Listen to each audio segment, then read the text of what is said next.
Hey, One Life, it is so good to be with you today. My name is Justin. I'm one of the pastors here. First of all, let me say Happy Father's Day.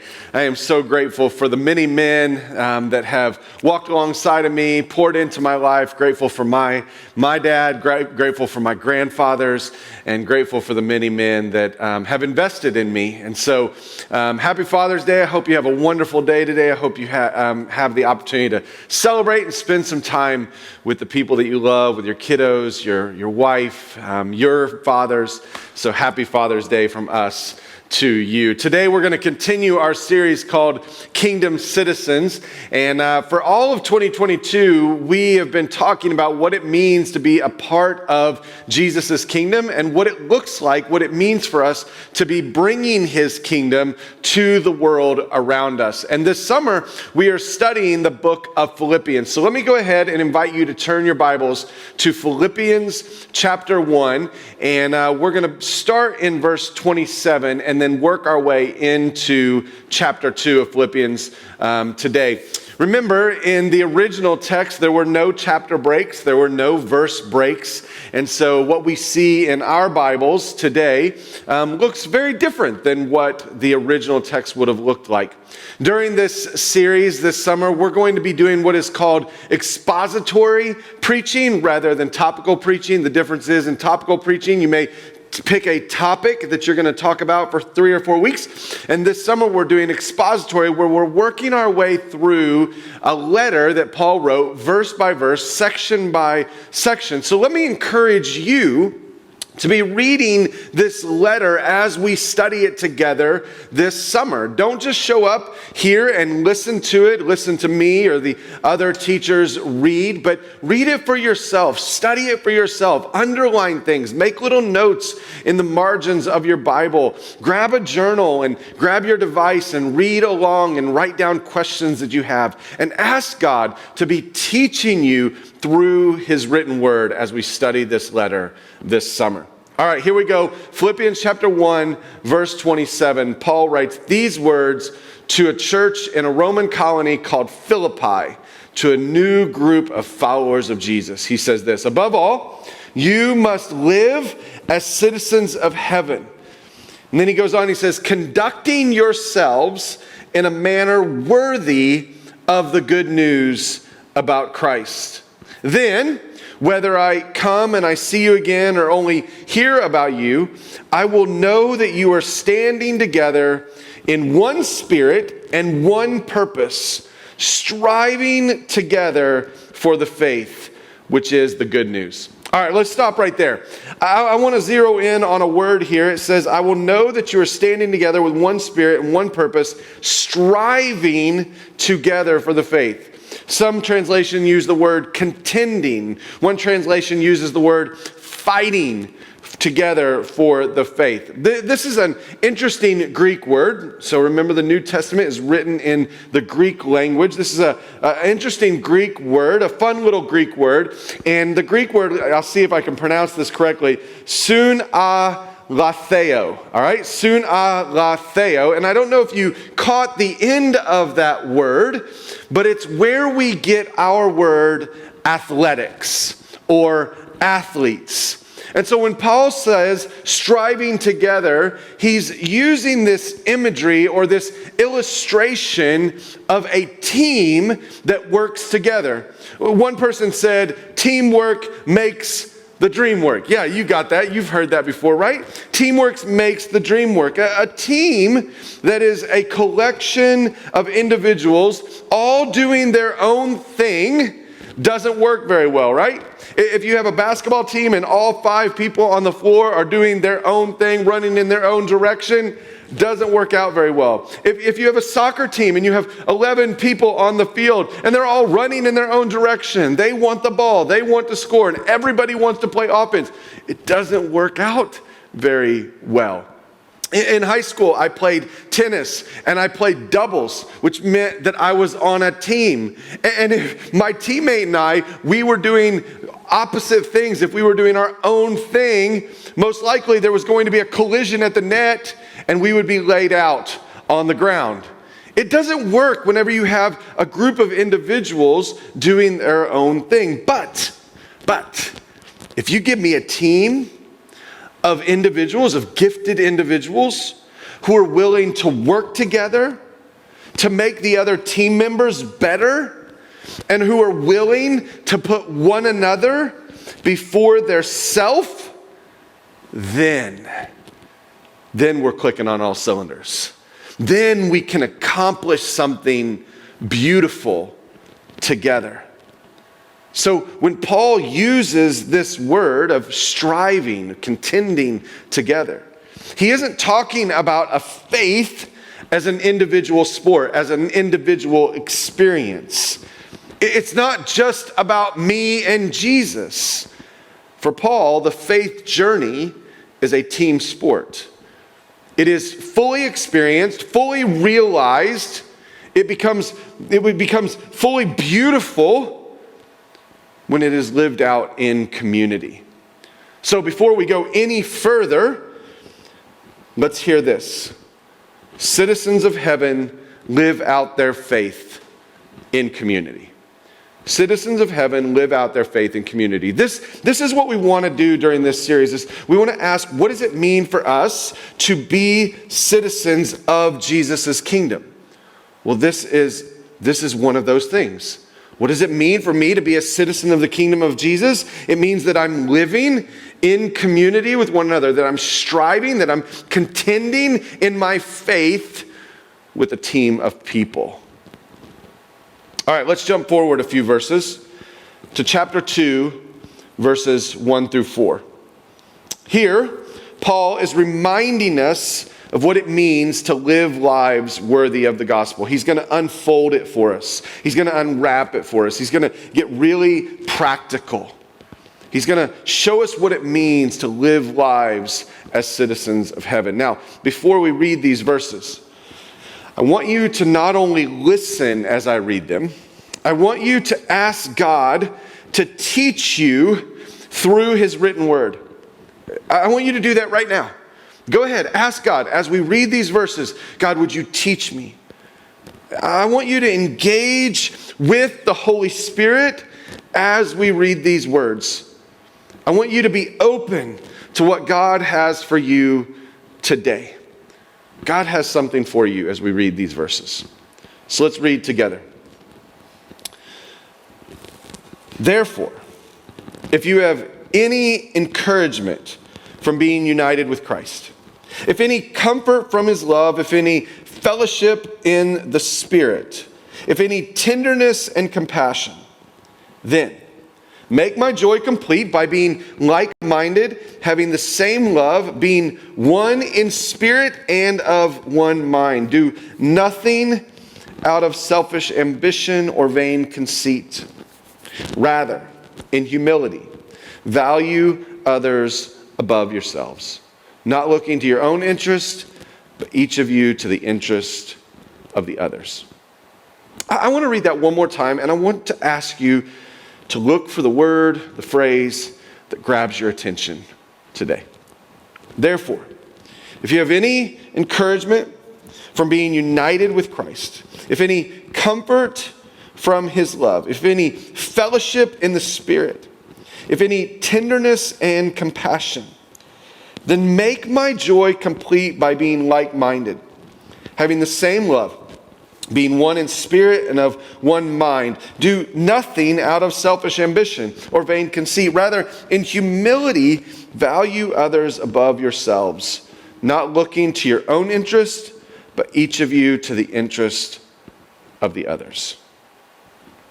Now, the first thing that I want to point out here is that I know that in your American English translation, okay, the NLT, NIV, ESV, whatever translation you're using right now, that there you see some periods. But as I studied this week, one of the interesting things that I found was this is actually considered to be a run-on sentence. All 4 of these verses is a continuing thought. It's almost as if Paul, if he were speaking it, never takes a breath. As he's writing it, his pen never leaves the paper. It's one continuous thought. So let's look at the first part of this run-on sentence. Paul says, therefore, if you have any encouragement from being united with Christ, if any comfort from his love, if any fellowship in the Spirit, if any tenderness and compassion. This week in our staff meeting, we read these verses together and we were talking about these verses. And I asked each staff member which word or phrase grabbed their attention. And for Aaron, the word if grabbed his attention. I love it when little words grab our attention. And so when Aaron said the word if grabbed his attention, it caused me to lean in and ask, I wonder what Paul meant when he used that word. Why does Paul press the repeat button on this little word? Did you notice? This word if, it's used 4 times. So why did Paul push the repeat button on this little bitty word? How does Paul want us to understand this word? I have 2 options for us. Option number 1. The way that we can understand this word if is kind of like a flip of a coin. Is it heads? Is it tails? It's a 50-50 shot. It might be true if you have any encouragement. It might be true, it might not be true. If you have any comfort, might be true, might not be true. If you have any fellowship, could be flip of the coin, heads or tails. It's kind of iffy. Now here's what I know about God. Okay, as I think about, is this option what Paul had in mind? Was Paul talking about a flip of a coin? Well, here's what I know about God. God isn't iffy. The God, Yahweh, as revealed in the person of Jesus, is stable. He is steadfast. He is reliable. He is the rock that we build our lives on. The author of Hebrews says that Jesus is the same yesterday, today, and forever. So I'm going to conclude that Paul isn't using the word if to communicate that our encouragement, our comfort, that our unity, that our tenderness and compassion, that those things flow from a God that is iffy. I'm going to conclude that's not the option. So option number 2. This word, this little word, if, in the Greek language, it's what is called a first-class conditional, meaning that it's not a 50-50 possibility. It's not a toss-up. It's not a flip of a coin. It's not iffy. Paul, when he uses this word, if, he is actually making an assumption, or he's speaking a truth over the church in Philippi. He's making an assumption about this group of followers of Jesus. He's making an assumption about the way that they live in light of who God is. Paul is using this word if, and when he uses this word if, he is assuming this is already true of them. So a better word, instead of our English word if, would be the word because. Think of it like this. By cause. This has caused that to be true. Now, what caused what? That's the question, right? Well, let's look at it. It says, if you have any encouragement from being united with Christ, if any comfort from his love, if any fellowship in the Spirit, if any tenderness and compassion. Did you see the cause? Did you see the initiator? Let's zoom in. If you have any encouragement from being united with Christ, where does the encouragement come from? Being united with Christ. What, or better yet, who initiates the encouragement? Christ. If any comfort from his love, where does the comfort come from? The love of Christ. Who initiates the comfort? Christ. If any fellowship in the Spirit, where does the fellowship come from? The Spirit of Christ in us and among us. Who initiates the fellowship? Christ. Do you see it? Jesus is the cause. Because of who Jesus is, this is how you live. Jesus is the origination. Jesus is the initiator. We can't miss this. We can't miss this because if we miss it, then we're going to start to think that our way of living flows from ourselves. We're going to think that the comfort, the fellowship, the like-mindedness, the encouragement actually flows from me being a good person. But it doesn't flow from me.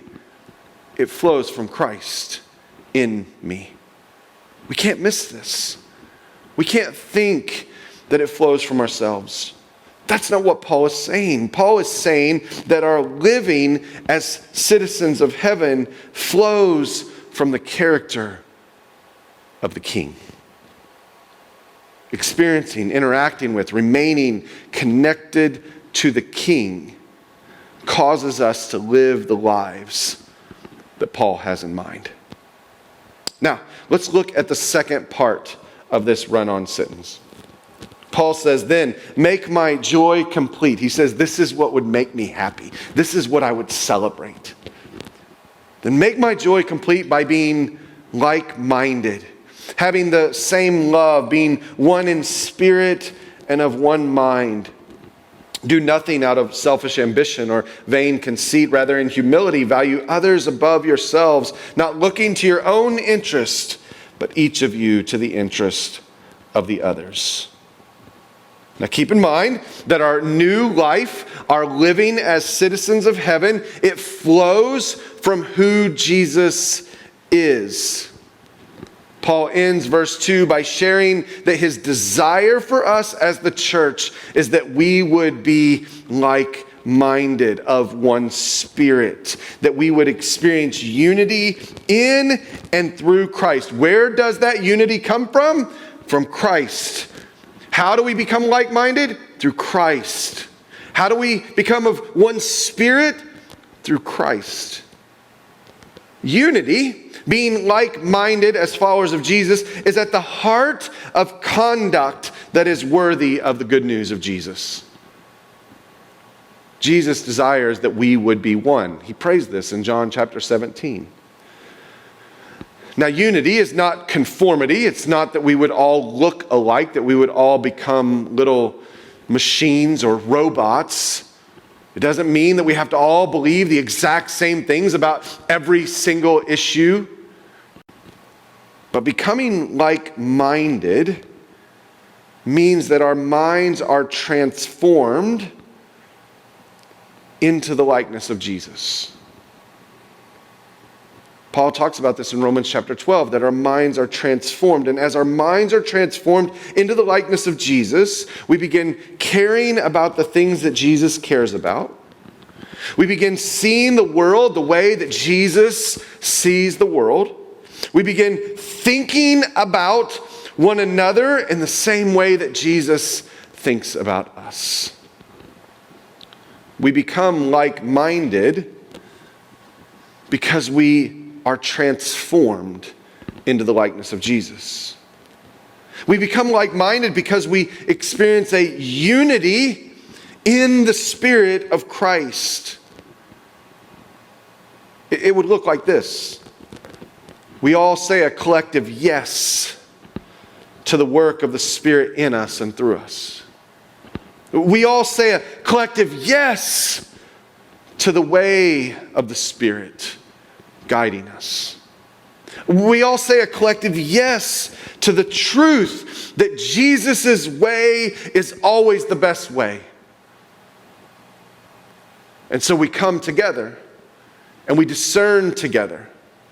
We seek wisdom together in every issue and every decision as we put one foot in front of one another. And we say, we want to know the way of Jesus first and foremost. And we're going to say a collective yes, that Jesus' way in every issue, in every situation, in every conversation, in every relationship, that Jesus' way is the best way. This is what it means to be like-minded, not conformity, not that we're going to agree at all times, because if you read the book of Acts, you see that the church obviously doesn't agree on everything, but they are like-minded. What it meant for them to be like-minded is that they said a collective yes to the way of Jesus. Now, how do we accomplish this? How do we experience this? Paul tells us in verses 3 and 4, do nothing out of selfish ambition or vain conceit. Rather, in humility, value others above yourselves, not looking to your own interest, but each of you to the interest of others. Humility is the way that we become like-minded. Humility is the way that we experience unity in the Spirit. Humility is a Jesus virtue, and it means to place others before myself.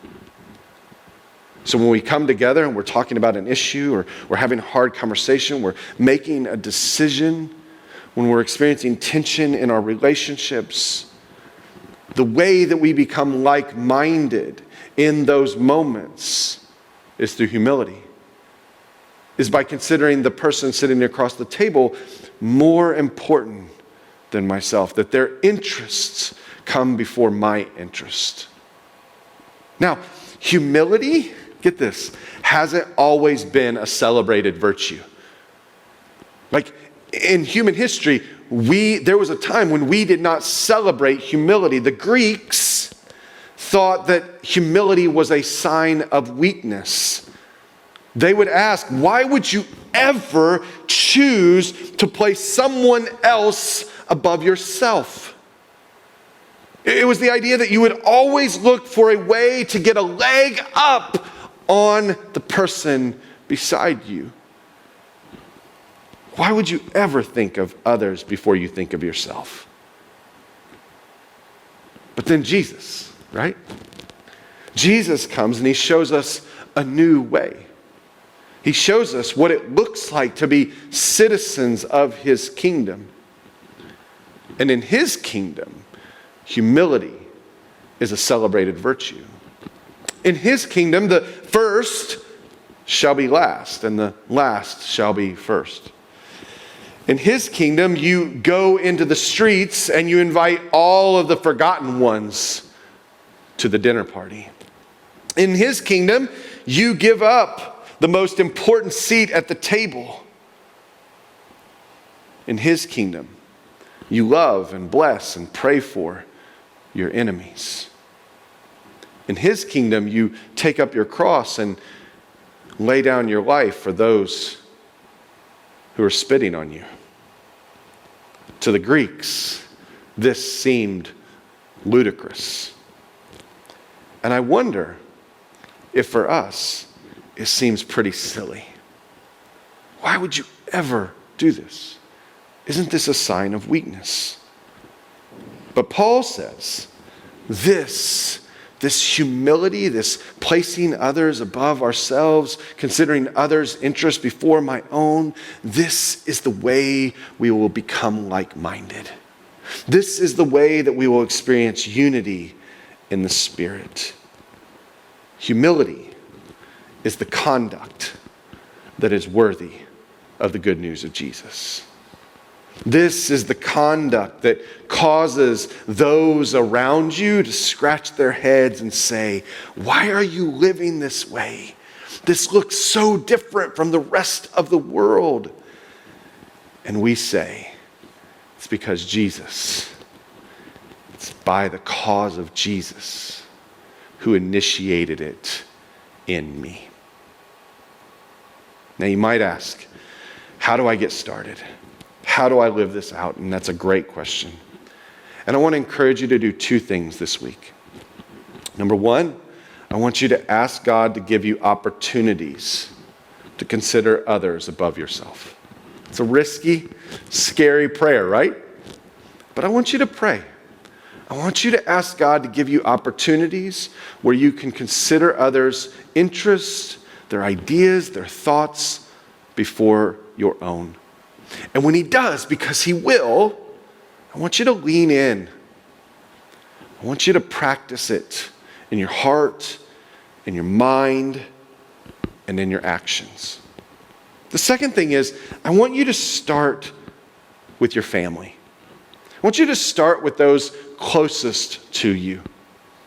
Remember, Paul is writing this to a church, a group of believers, a group of brothers and sisters, a specific group of people. He's not writing this to the whole city of Philippi. He's writing it to this small group of followers of Jesus. And he's encouraging them to live this way in their relationships with one another. Think of it like this. We have to take care of our house first, so then we can invite others into the house. So make sure that you're practicing humility with your kids, with your spouse, in your 242 group, with your One Life family, with your closest friends. And as you do this, your way of living with one another, fellow believers in Jesus, will attract those around you. And they will want to experience what you have first experienced.